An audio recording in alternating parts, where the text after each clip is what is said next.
Добар ден, почитувани, стартува на новата Телма амбуланта, во која што денеска имаме една интересна и можна актуелна тема.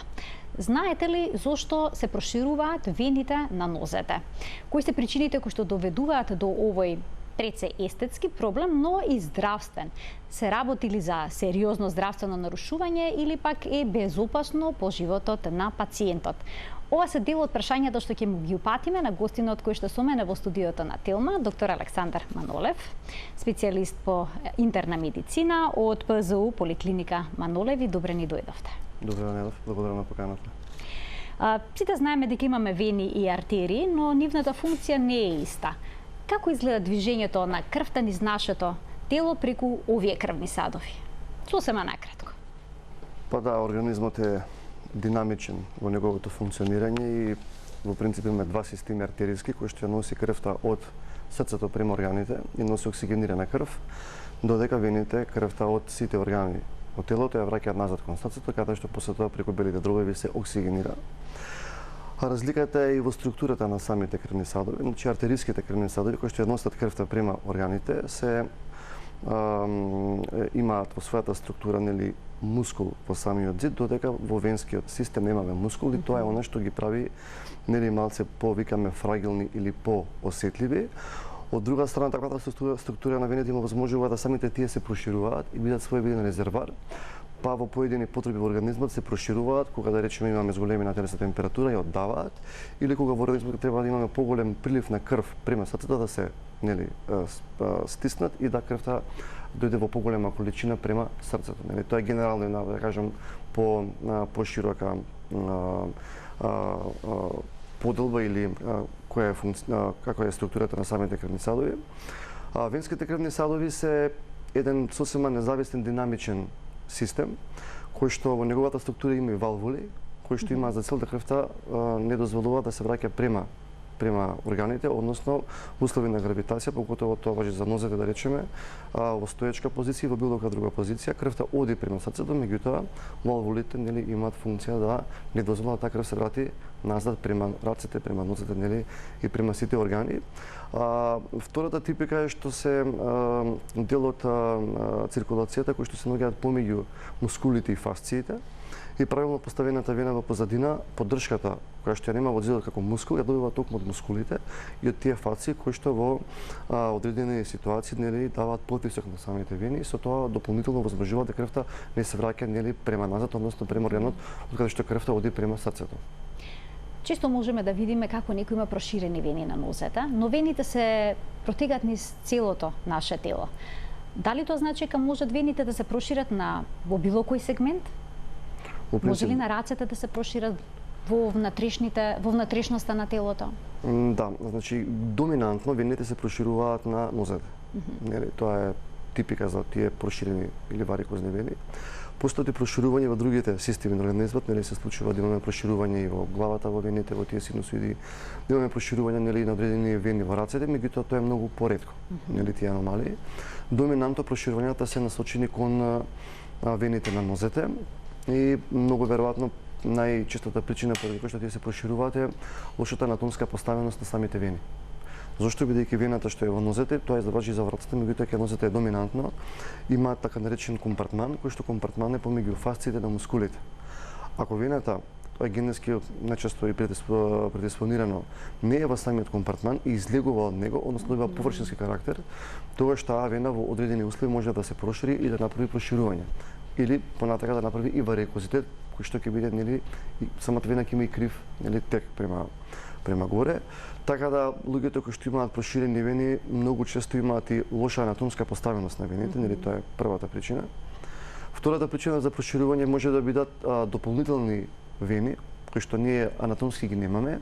Тоа се наречени како акцесорни вени и тие вени во принцип се наоѓаат кај одредена група на луѓе кои што имаат предиспозиција за таква поставеност.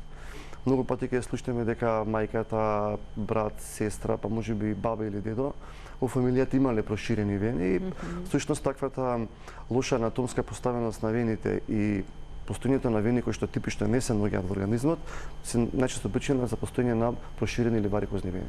Така, значи генетскиот фактор има важна улога. Меѓу другото, во да, појавата не на секогаш, проширените меѓутоа кај Но може да се најголемиот очекува. дел така е. Знаете како, генетската предиспозиција би значи дека ќе се најде Дека таа сигурно ќе се ќе се јави. прошири. Така, тоа е нели заклучокот. Да речеме кај жените многу често се случува да имаат, да речеме, вени кои што не се типично поставени анатомски. Меѓутоа често пати таа вена во услови на бременост, поготово после втора или трета бременост, кога плодот е поголем, прави поголем потисок нели на вените, таму вените се прошируваат бидејќи потисокот од стомакот се пушта полека према вената и таа вена во одреден момент не може да го издржи тој притисок и се проширува. И тоа фактички е трајно проширување на таа вена и многу жени кои што доаѓаат да речеме ке нас да доктор диагностика во кабинетот, кога ги прашаме дали сте били бремени, да, често пати после втора или трета бременост се случува да одредена вена се прошири.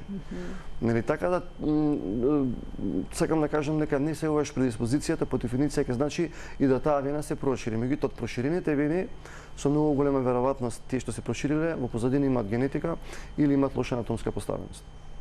Така, а зошто жените се поизложени на овој проблем во споредба со мажите?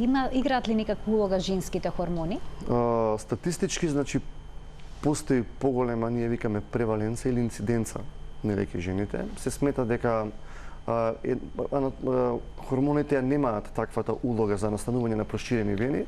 Хормоните често пати имаат улога, поготово контрацептивите, да речеме, во појава на тромбоза кај проширени вени. Меѓутоа, дефинитивно анатомската поставеност е таа која што предоминира, нели, и кај жените имаме, нели, зголема инциденца на аномалии, што се смета дека можеби пак во позадина некоја генетска предиспозиција на полот во позадина. Но ако некои жени земаат, да речеме, хормонска терапија или пак орална контрацепција, може ли да го поттикнат овој проблем? Може да ја поттикнат тромбозата, но не и проширувањето. Ако се гледа на двете состојби, значи проширени вени и контрацептив, да речеме дека проширените вени може да бидат самите за себе причина за тромбоза. Поготово ако да речеме имаме индивидуа која што во подминати години, значи во адултната возраст, 55, 60, 65 години, таму самиот варикозитет и проширена вена е самата по себе причина за тромбоза. Меѓутоа, контрацептивите представуваат независно од ова втора причина за тромбоза. Нели тоа ние ги нарекуваме така наречени провоцирани тромбози, нели бидејќи имаме тромбози кои што немаат фактор на провокација и ке тие тромбози сме многу повеќе внимателни бидејќи ако станува збор за млади индивидуа, тогаш бараме причина или во постоење на одредена тромбофилија, значи наследност за тромбоза, не за проширена вена, или многу пати кога тромбозата е непровоцирана и станува збор за тромбоза во вена која што е добро поставена анатомски, за жал многу пати може да биде причина и во позадина и малигном или карцином во некои од системите. А дали некои други болести исто така би можеле да бидат причина за појава на проширени вени, ризик фактор, на пример, обстипација, проблеми со столицата, тие постојани напрегања? Така е. Се случува многу не често, меѓутоа имаме случаи каде што да речеме проширените вени ги имаме и пациенти кои што имаат хемороидална болест, хемороиди, кои што се случува настануваат значи за сметка на зголемен потисок во стомакот и тој потисок од вените се пренесува, значи на кралицата се пренесува и према нозете. Меѓутоа и кај таа група на пациенти за да настане тоа проширување мора да има нека предиспозиција. Многу се ретки тие случаи каде што пациентите имаат проширени вени, а имаат добра анатомска поставеност. Обично кај таа група на пациенти, ако се млади поготово, станува збор за валвуларно нарушување на функцијата. Значи таа вена е добро поставена, меѓутоа во вулите имаат лоша функционалност и по дефиниција веќе после 25-30 година кај тие индивидуи се случува да имаат проширени вени. И кај таа група на пациенти, да речеме постоперативната постапка, имаат одлично подобрување во состојбата, немаат повторно враќање на проширување и стварно имаат добра прогноза. А додека онаа група на пациенти, значи она што плюс би го додал од болестите, многу често оние пациенти кои што ќе направат површинска тромбоза, па често пати и длабока, нели ако е со екстензија према стомакот, знаат да направат така наречен посттромботски синдром, каде што се оштетуваат во вулите на вените и после тоа, за сметка на тоа оштетување, настанува проширување на вените. Значи тромбозата покрај тоа што нели носи еден ризик да направи белодробна тромбемболија, е позиционирана во нозете, како нејзина втора компликација што многу често ја наоѓаме, нели е така наречениот посттромботски синдром, каде што тие валвули веќе немаат добар капацитет да ја држат крвта према доле, доаѓа до проширување и до тоа се гледа како нели варикозна вена или проширена вена во нозете. А што е со некои секојдневни активности кои што може да направат проблем? Ако стоиме предолго, докторе, или пак седиме пречесто, долготрено, Можеме ли да си создадеме проблем со проширени вени? Може да си создадеме проблем, порано и сега важи тоа, меѓутоа барем кога ние студиравме, нели, имаше една дефиниција дека проширени вени се болест на на фризерки, на бербери, на жени кои што работат во продавница, на шалтери, нели, на нозе, така е, нели, учителки, нели, така натака. Факт е дека стоењето ја зголемува шанса да се добијат проширени вени. И тоа често го имаме токму кај тие професии. И кај тие индивидуи вените се и добро поставени, меѓутоа може да има и аномалии анатомски на самите вени. Седењето представува голем проблем исто така, поготово во новиот начин на живење за оние индивиди кои што се за жал обезни или имаат поголема телесна тежина и долго време работат на компјутер. И тука за жал имаме поради фактот што нозете се према доле, подколенскиот дел нели е превиткан, крвта од доле према горе многу послабо истекува и често пати може да настане дури не само проширување, туку и да дојде до тромботска промена. Предска ме прашавте дали имаме состојби и болести кои што може да доведат до тромбоза, токму кај тие индивиди постојањето на други заболувања може да предизвикаат тромбоза. Спомнав дека за жал малигните состојби имаат склонност да прават тромбози, нели, поготово ако имаме пациенти кои што се во тек на хемотерапија и таму сме секогаш нели повнимателни. Многу често пациентите кои што се во болнички услови, а имаат веќе проширени вени, знаат да прават тромбози, преку 55-60% од секупните тромбози генерално се лежачки пациенти во болница или во домашни услови, нели? Состојбата која што често доведува до тромбоза се скршеници и повреди на нозете и за тоа и дел од тие пациенти, поготово што имале оперативни постапки, оди како профилакса и антикоагулантна терапија, нели, за да се спречи настанување на тромбоза, бидејќи самата повреда прави покажените димери, нели, се влачат таму тромбогени фактори и доаѓа до тромбоза. Се зборам за тромбозата конкретно, нели. Значи, ако индивидуата има проширени вени и има некои од овие состојби, постои нека шанса да направи на таа проширена вена и тромбоза. А дали може да се создадат проширени вени поради лоши прехранбени навики, доколку ја качиме нагло телесната тежина поради тоа? Па во диететска смисла пушењето представува фактор на провокација за нарушена функција на валвулите и представува фактор на провокација на тромбоза, нели, статистички гледано. Околу првиот дел на прашањето, нели, па дали исхраната, лошата исхрана, да речеме, внесуваме премногу самата исхрана може да заситени масни киселини. Да, повеќе би рекол дека храната која што е во смисла на атеросклероза. Така е, така. Значи, храната која што е фабрички подготвувана и конзервирана може да представува проблем. Меѓутоа тоа е многу повеќе асоцирано со артериската тромбоза, не со венската. Нели, зголемата тежина е таа која што во принцип нели прави проблеми, самата обезитет представува ризик фактор за тромбоза. Нели, така да нема тесна поврзаност дека некој тип на храна доведува до проширување или до тромбоза. Повеќе тука самата дебелина, нели, масното ткиво кое што влачи одредени тромбогени фактори може да представуваат причина за тромбоза. Меѓутоа, тие се во поглед на проширените вени причина поради компресијата која што ја прават нели на самите вени во стомакот и према големите длабоки вени, тука имате многу отежнато истекување на крвта од доле према горе. Дополнително тие индивидуи немаат голема физичка активност и самите мускули немаат онаја снага да прават што викаме ние компресија или потисок на самата вена, па да крвта од доле полесно оди према горе и да војно не дозволува да крвта се враќа према доле. Значи тука мускулите играат голема улога, така да седентарниот тип на живење, слабата мускулна маса нели допринесуваат само да тие вени повеќе се прошират. А што е со влијанието на сонцето, на сончевите зраци, UV зраците? Влијаат ли тие на појава на проширени вени? Ото тука се солариумите, да, сауните. Така е, топлината. Може ли да содадат проблем? Да, топлина дефинитивно и ние знаеме дека вените многу се прошируваат во летните месеци. Бидејќи реков дека на почетокот една од нивната главна улога е да топлината ја оддаваат од телото према надвор. Што значи дека логично е вената во текот на денот ќе се проширува, ќе зема поголема количина на крв и фактички топлината ќе излегува надвор од телото. За жал ке луѓето кои што имаат проширени вени, летните периоди се многу тешки, бидејќи на самото проширување кога се направи зголемен потисок, значи таа вена се проширува уште повеќе. И токму ако ногата е да речеме на повеќе на сончева светлина и се направи повреда, настануваат лези или улцери. Тоа се укусни состојби кои што за жал ако се инфицираат представуваат голем проблем кај пациент кој што веќе има затршка на течности и има проширена вена. Така да директното зрачење на сонцето нема директно влијание на вената, меѓутоа самата топлина доведува нели до проширување, за жал до несакани последици. Многу често тука се проблем постари пациенти кои што имаат и срцева слабост, намалена бубречна функција, каде што веќе имаме настанат оток на нозете поради системски проблеми, кога на тоа ќе се додаде проширената вена и таа ние викаме стаза или задршка на крвта во вената, тогаш што голема веројатност доаѓа до настанување на рани на нозете, кои што за жал многу тешко се лечат, бидејќи имаме зголемена стаза, крвта потешко истекува, бараат чести преврски контроли и така натаму. Ја споменавте возраста, кај повозрастни пациенти велите каде што веќе има и други пропратни хронични болести, па сега ризикот е зголемен за појава на проширени вени. Дали возраста сама по себе е ризик и дали проширени вени може да се јават и кај млади? Во поглед на, да кажам, на старост апсолутно е ризик за појава на проширени вени, за појава на тромбози и фактички како нели возраста полека одминува, се зголемува тој ризик.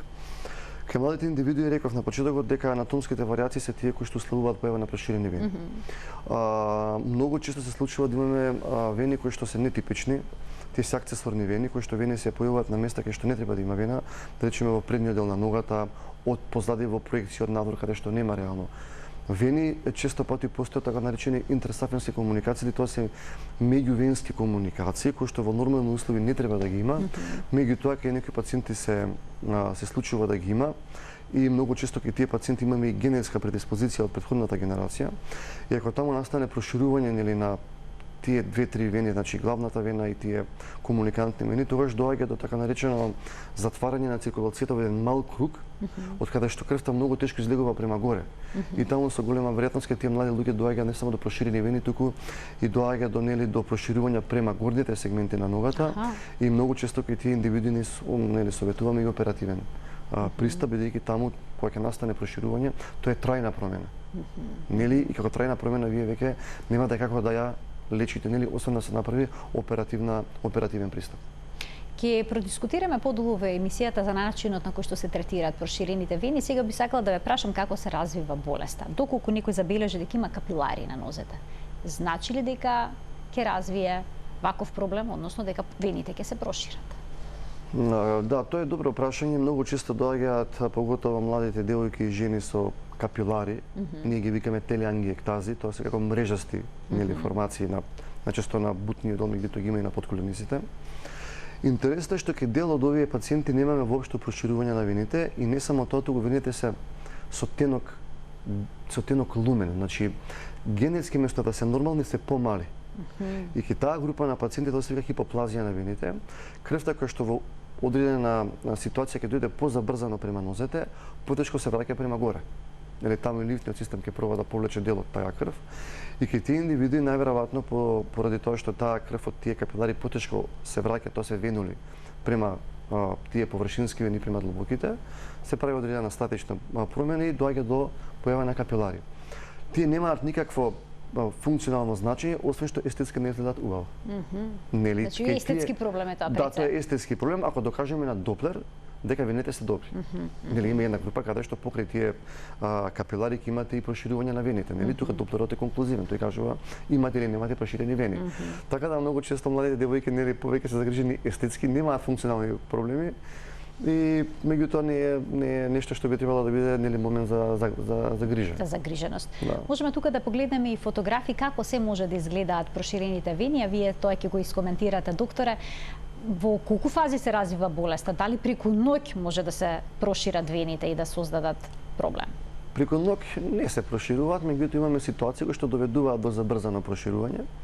Веќе спомнав речено ке бремените жени знаат да се случи во одредена нели ситуација да каже жената имав проширена вена, меѓутоа после некое време таа вена уште повеќе ми се прошири. Ова е маж, постар господин, мислам дека е 75 години, ова е една комплетно проширен венски систем, нели се гледа, каде што вените се комплетно проширени сите комуникации. Ова е воспаление на таа голема сафенска вена, се гледа многу убаво. Една од компликациите што може да се јават. Имаме тоа компликација, таа е веќе проширена вена, црвена, болна. И тоа е еден типичен приказ на вена која што е површинска, таа нема добра анатомска поставеност. Ова се тие нетипични вени, тоа е предна аксесорна вена, гледаме од напред на ногата, тие вени во нормални услови не треба да постојат во организмот. Нели, за жал, овие вени со нив носат една голема можност за тромбоза. И многу се извијугани, нели, самите вени, и таа тромбоза многу почесто се чисти, нели, треба многу подолго време да се прима терапија. Ако тогаш, да речеме, индивидуата е уште една, ова е од позади, исто нетипична, тоа е една екстензија на малата сафенска вена, како Джакоминиева вена, која што прави екстензија горе се до, нели, гледаме до колко до препонот, нели, тоа се намисля неблагодарни состојби.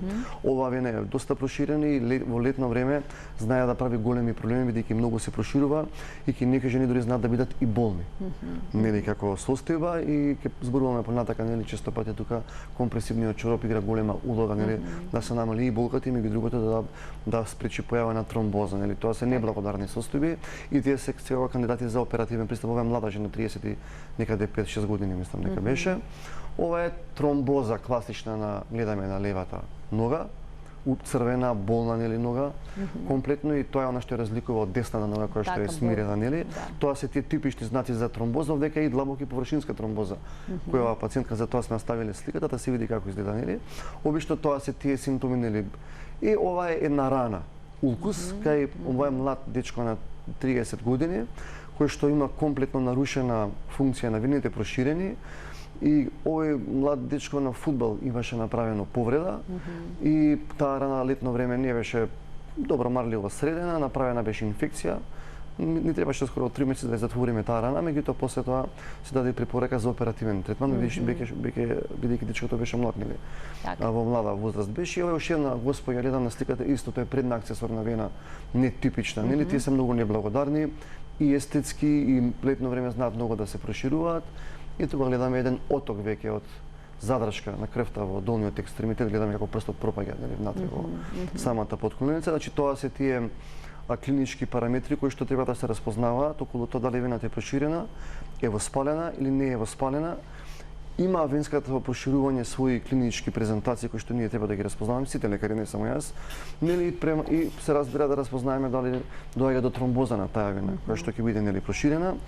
Најчести симптоми се, и многу пати ги знаат пациентите, тоа се вени кои што се црвени, болни, нели, се приметува баш типично црвенило, и по самата вена оди црвенилото е болна, нели, нога. Тако било кој пациент знае дека има проширена вена и во одреден момент таа вена станува болна и црвена, и тоа црвено се шири по вената, тогаш тоа е кандидат за доплер. И тука доплерот е апсолутно конклузивен. Што е тоа доплер?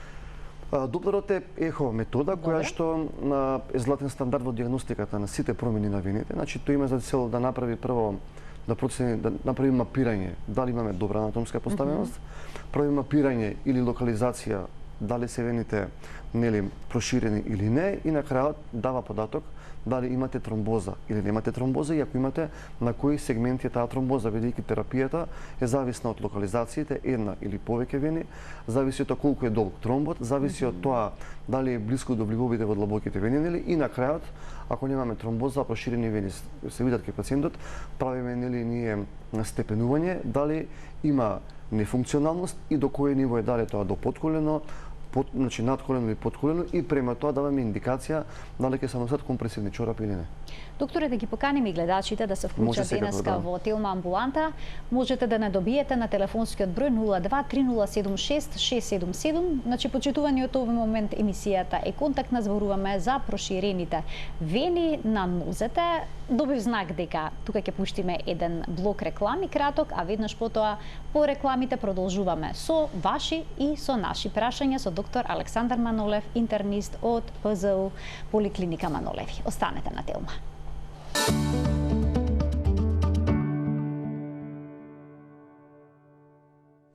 За проширените вени на нозете денеска зборуваме со доктор Александар Манолев, интернист од ПЗУ Поликлиника Манолеви. Докторе, дали точно дека вените се безболен орган и некој може да има со години вакво проширување и да нема никакви симптоми, ништо да не чувствува? Зависи. Не, тоа е многу не е специфично. Се случувало да имаме млади пациенти кои што добиваат проширување без симптоми. Освен визуелниот момент дека вената е проширена, немаат проблеми. Колку повеќе напредува проширувањето према горе и према надвор, за жал ќе доведе до степен на болка, нели? Болката е како симптом првпат не се јавува кога настанува тромбоза на таа проширена вена. И симптом на тромбоза е меѓу другото болка, нели? И се разбира, многу пати може да се случи да настане и тромбоза, а да нема ни болка ни црвенил. Така, не Кога да нема ни станува болка. збор нели за клиничката презентација. А во случај кога ќе се јават некои сериозни компликации, тогаш што чувствуваат? Може да биде Од тоа сериозни жарење?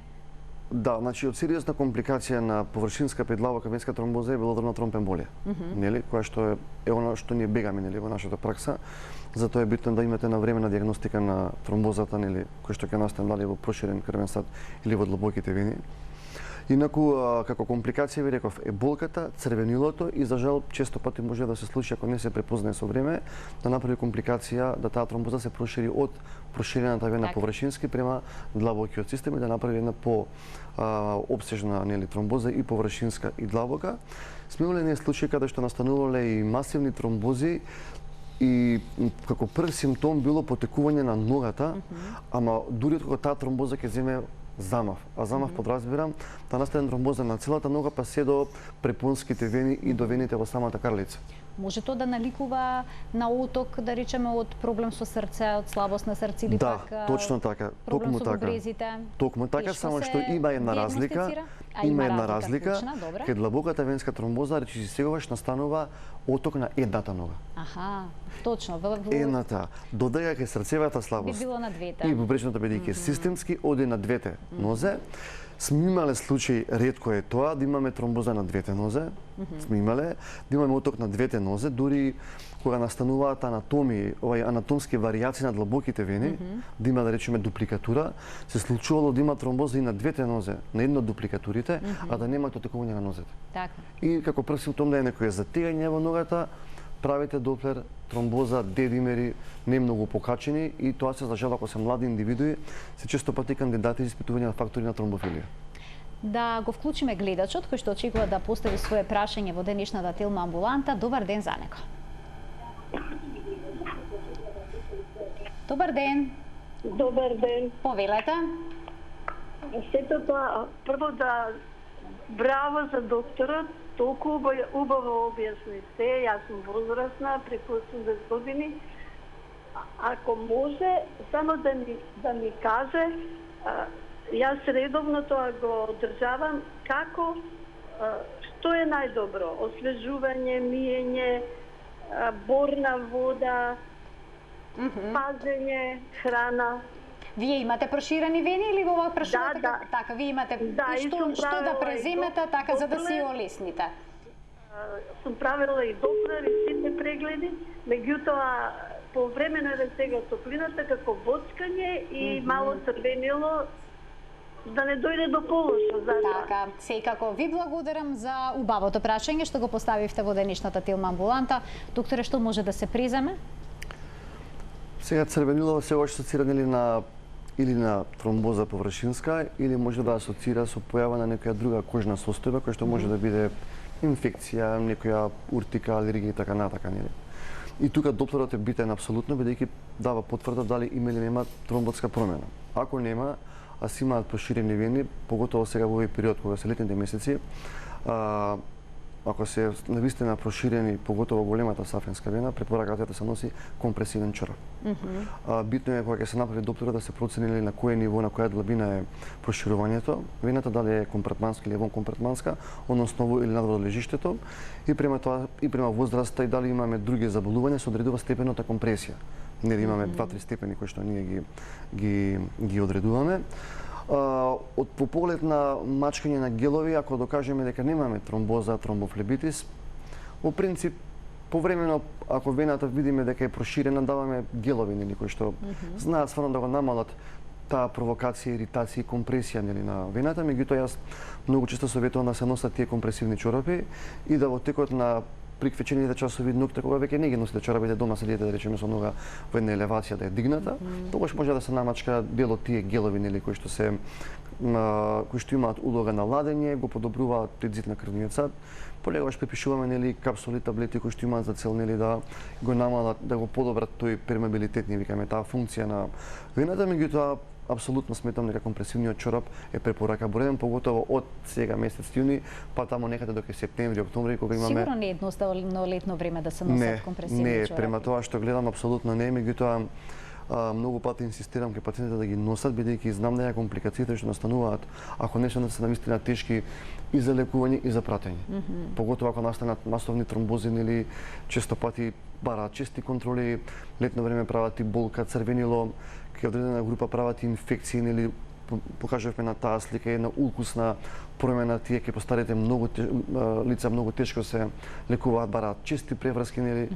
Но да не зборувам дека многу од тие пациенти имаат и срцево заболување, покачен притисок, нели, делодни веќе имали срцев удар, мозочен удар и така натаму. Значи таму веќе лекувањето е колку што ги лекувате вените, и интернистички пристапувате да ги лекувате другите системи. Так. Нели, а задршката на течностите на крвта во нозете во одредена смисла нели ја регулирате преку лекови.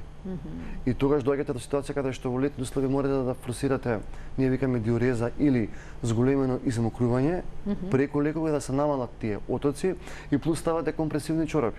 И сега кога тоа лице има покачен притисок, вие треба да направите компромис помеѓу целата динамика во организмот. Каде е покачениот притисок, наставите чорапа, ама да не направите компромитација на артериската циркулација, која што крвта мора да дојде до вената, нели, на таа вена ја потиснете, па да го намалите отокот, нели, на вената и да при тоа не направите рана. Дека го направите рана, многу тешко се става компресивен чорап. Зошто? Дека ќе затвори раната, имате зголемена влага и таа рана ќе се инфицира. И затоа додека немате рани, немате компликации, тогаш се за чорапите. После тоа веќе е се потешко за лекување. Компликацијата тогаш е потешко. Имам уште еден гледач, имам уште неколку прашања за компресивните чорапи, но ќе му дадеме предност на гледачот. Добар ден за него. Ало. Добар ден. Добар ден. Поздрав до сите вас во студиото. Ви благодарам. Сакам на докторот да му посам едно прашање. Уште од мало имам вени, а тоа е генетика, мајка ми, сестрите, незини и така натаму. Редовно на трансфузологија сум идол. Сум барал операција, не ми дозволиле и сега имам 70 години. Гледам да сум во тек да ги лечам и така натаму и носам, последно време носам чорапи.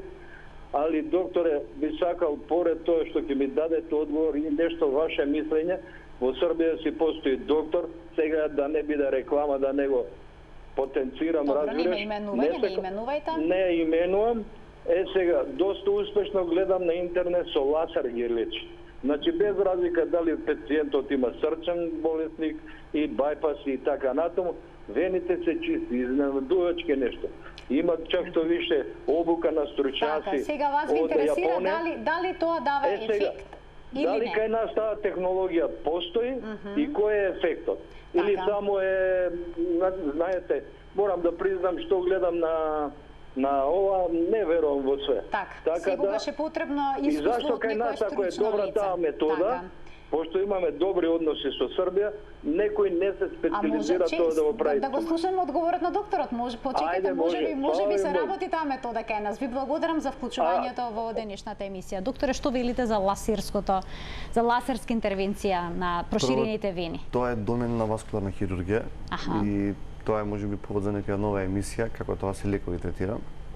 Во поглед на прашањето на првиот дел, додека дојдеме до лазерот, нели прво мора да се направи добро мапирање на вените. Тоа е круцијално. Зошто? Бидејќи ако пациентот има, да речеме, во една венска мрежа, јас го покажав пред еден пациент на првата слика, тој господин е комплетно проширена таму, се сомневам дека било кој хирург ќе се нафати да ги речи сите вени од еднашка. Нели? Тоа е првиот одговор, нели? Постои вториот одговор е синтромот како терапија не е терапија за проширени вени. Тоа е терапија за тромбоза, која што се дава и се прекинува. И тука завршува сека дискусија. Ако било кој пациент на доктор нема тромбоза, не прима терапија. Значи не треба да постои принципот ќе примам терапија со години. Не. Тој пристап не е по ниедно правило, не е по ниедна препорака и апсолутно, бидејќи спомна пациентот синдром, нели пијам, добра е функцијата. Значи синдромот ја решава тромбозата, приказната завршува. Второто прашање е како функционираат неговите вени. Додека не се направи добро мапирање на вените, не се види функционалноста, немате препорака за лазерско третирање. Во принцип, тој кажува дека од млади години имал. Он бил кандидат можеби пред 40 години. Ако сега има 70, имал 30, 25 можеби, тоа да се интервенира со време, да не настане проширување на другите вени кои што би биле во комуникација со таа вена.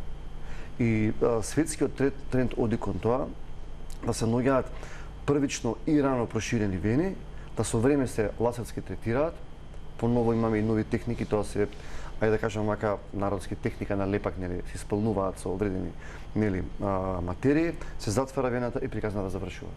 Постојат и кај нас лазерските техники, ги имаме, нели, и во јавните болници, во приватните, ги имате во Белград, ги имате во Србија, Хрватска, нели, и Бугарија и така натака. Уште еден гледач ке вклучиме. Добар ден. Добар ден. Повелете. Едно прашање до докторот, ако може. Секако, повелете. Доктор, имам проширени вени. Има 60 години, ама дали сме насонце кој ќе излезаме петот многу нодеве, ме пржат не сме да излеза никако насонце надвор.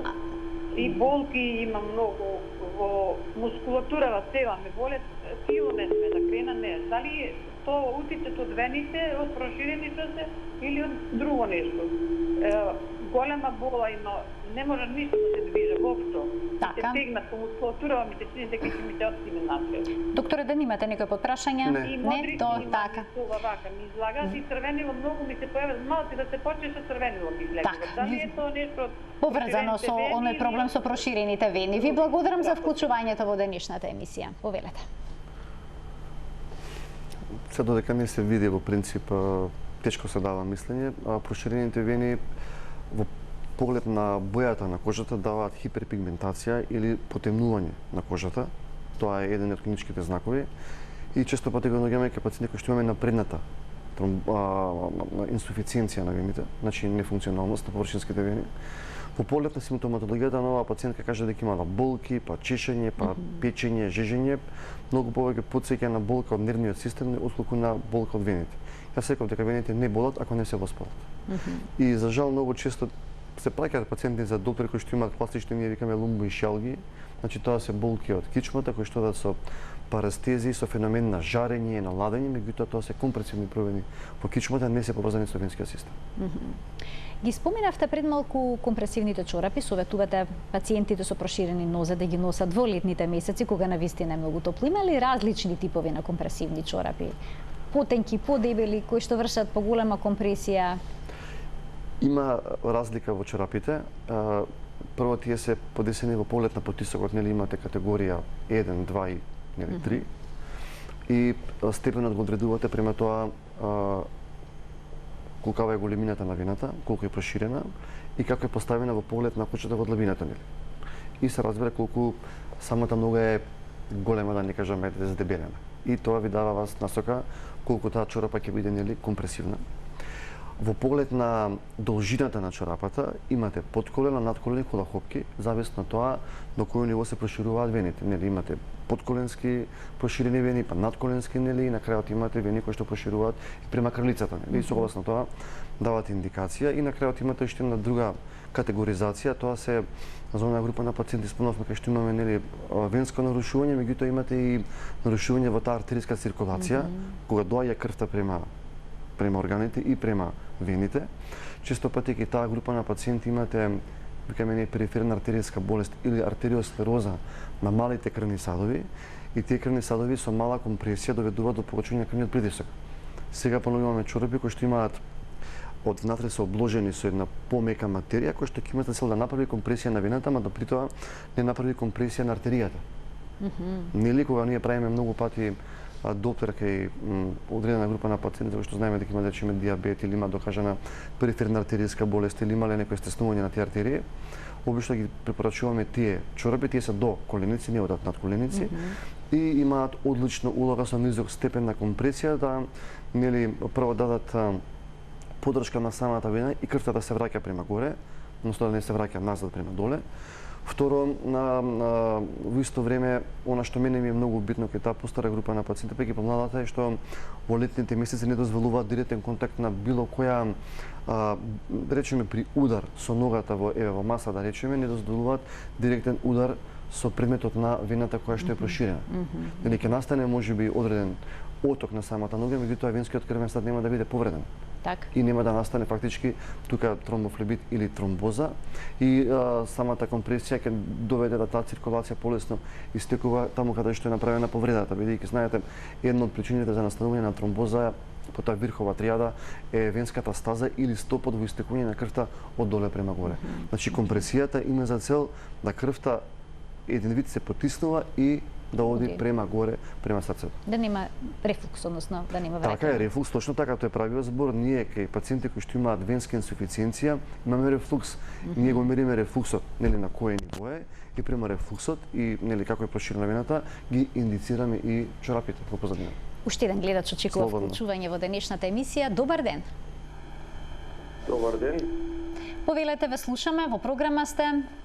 Што вас ви интересира во однос на темата на која што говориме? Докторот, да, би сакал да ве поздравам пред се сите во студијата, односно и докторот пред се, затоа што едно прашање би ме интересирало. Значи, се работи за млад пациент, 40 години, кој имам направено операција пред 2 години, на извадена ми е главната вена по препорака на 2 доплера, значи едниот трансфузолог, едниот приватна клиника, направена е класична операција. Би сакал само да го прашам докторот, тогаш има поминато година и пол. Јас дали се уште би требало да пијам лекови од типот на флебодија или некој други како превентива и дали би можел нормално да користам ногата за сите, например да речеме редовни овие активности што се например како кошарка, спорт или возење, или би имал проблем околу тоа. Со тоа што знам дека толку стојам, имам терет, секојаш препорачени ми се чорапите за носење. И дали би можело, мислам дека и он може да одговори, од направена класична операција, значи сепак дали би можело да се вратат вените, мислам дека секој се враќаат, меѓутоа што би било и потоа како би се одвила работа. Добро, ви благодарам за вклучувањето во денешната емисија и за прашањето што го поставивте. Па добро, прашањето сосема на место, нели пратењето на тие пациенти после интервенција исто си има своја тежина. Обично кај оваа група на пациенти битно е дали после ваѓањето на таа вена другите вени што биле во комуникација се добро нели извадени и дали таму имаме плюс некои проширување. Обично кога се прави некоја екстирпација или вадење на таа вена по класичен хируршки пат, не се оставаат нели тие вени. Обично тука ние правиме контролни доплери за да видиме нели како е поставена состојбата после вената. Самиот пациент спомна дека постои некој момент на реканализација или да повторно се врати таа вена, меѓутоа тоа не е во некој висок процент. Апсолутно дека тој треба да живее најнормално и да има физички активности. Самиот кажа дека во услови на подолго стоење треба да носи можеби компресивен чорап. Меѓутоа тешко ми е да дадам мислење бидејќи јас обично кога ќе настане интервенцијата после пола година им правиме некој контролен доплер да видиме што се случува нели со сите вени во ногата и дали се стабилни. Ако вените кои што се останати на таа нога се добро поставени анатомски и немаат проширувања, пациентот може да си ги работи сите функции нормално, значи од спортување, вежбање и така натака. Доктор, ако една вена се проширила, дали значи дека со текот на времето уште повеќе ќе се прошири и проблемот ќе стане поизразен или пак може да се повлече? И проблемот исчезне само од себе. Да се повлече тешко. Може да застане на тоа ниво да каде што се проширила. Пресека ме прашавте дали кај некои пациенти се случува нагло да настане проширување, се случува баш кај така почетно проширени вени, да речеме биле во подколинскиот дел и да каже самиот пациент или пациентка, не е битно. Ама знаете, јас имав проширена вена, сега во изминатите недела 2-3 осеќам ми се проширува вената. И тоа е точно во услови на зголемено стоење, потисок, можеби после бременост така натака, кај тој пациент или пациентка дошло до зголемен потисок поради X причина. Често пати знае при зголемена физичка активност да се случува тоа проширување, навистина таа вена се проширува понатака и се разбира колку повеќе таа се шири, го зголемуваат својот лумен, собира поголема количина на крв и логично е дека понатака таа вена према доле ќе се проширува уште повеќе бидејќи се зголемува потисокот од горе према доле и во услови на гравитација и во поглед на количината на крвта која што тежне во самиот зголемен лумен. И тука нели таа компресивна чорапа се игра својата улога.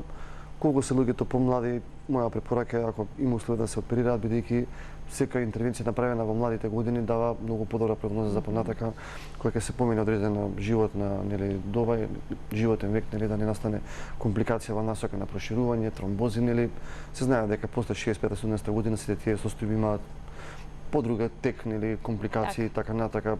Потешки се тие оперативни постапки, преска сега еден постар господин, имавме сега помлад. Значи овој помладиот е фактички убав пример, рековме нели, ако тој господин на 70 години сте го оперирале 30 години порано, секи било поинаку. Сега овој млад господин, да речеме, кој што имал интервенција, тој има добра прогноза. Нели, ако немаме повторно реканализирање на тоа место каде што е извадена вената, тогаш он навистина ќе живее многу нормален живот. Да го вклучиме и следниот гледач. Добар ден. Добар ден. Добар ден, повелете во програма сте. Вака, се јавувам на средството сум. Имам 64 години, имам напупулсени вени од пораѓај. Вените не ме болат, меѓутоа се изразени. Сега, се гуздовите доле од нозете, исто имам изразено, не е оток, меѓутоа како мускулно тело така некако е. На двете нози. Слабо се слуша, да, многу слабо се слуша. Добро, значи имате, кога што ве разбрав, некакви утоци на сега на нозете, така? Не се утоци, се гуздовите долу имам изразито, не е како масно тило, тако нешто е. Сега на десната нога почна поизразито да ми биде тоа, поголемо. И почнувам да ме наболува на натрешно некако.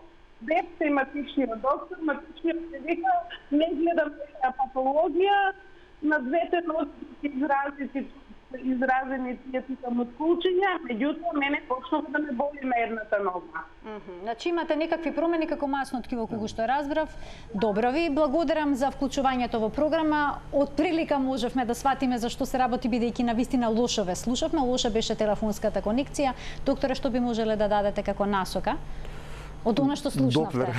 Доплер. Тука доплерот е апсолутно е тој што ќе реши дилемата, нели? Се разбира со сите оние прашања од типот дали имаме постоечка болест, покачен притисок, нели, така натака. И тука доплерот е конклузивен. Прво ќе се види промената дали тој оток дека кажува дека има на двете нозе е поради проширени вени, дали се тоа е венска стаза, нели, дали е проширување од некоја друга причина, некој друго ткиво, нели? Така да кога ќе се направи доплер се е појасно. Докторе, некои јапонски авиокомпании на своите патници им дават компресивни чорапи за време на долгите летови. Зошто е тоа така? Да, одлично прашање.